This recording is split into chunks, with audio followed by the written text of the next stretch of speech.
রাজধানীর সোহরাওয়ার্দী উদ্যানে মাদক বিরোধী অভিযান চলাকালে ঢাকা বিশ্ববিদ্যালয়ের শিক্ষার্থীকে মারধরের ঘটনায় জড়িত ৪ পুলিশ সদস্যকে ক্লোজড অর্থাৎ সাময়িকভাবে দায়িত্ব থেকে প্রত্যাহার করা হয়েছে।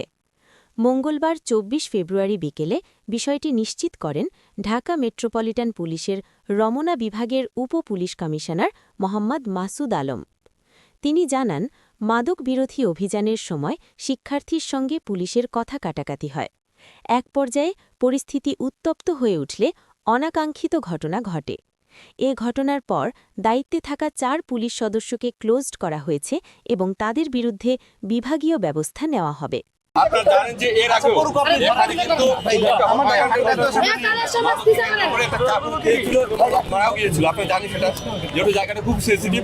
আমরা কিন্তু ভালোর জন্য ওখানে গিয়েছি। মাদক অভিযান কিন্তু আমরা পরিচালনা করছি, কিন্তু যেটা হয়েছে সেটা খুবই অনাকাঙ্ক্ষিত। এবং এই ঘটনার সাথে যে আমরা এই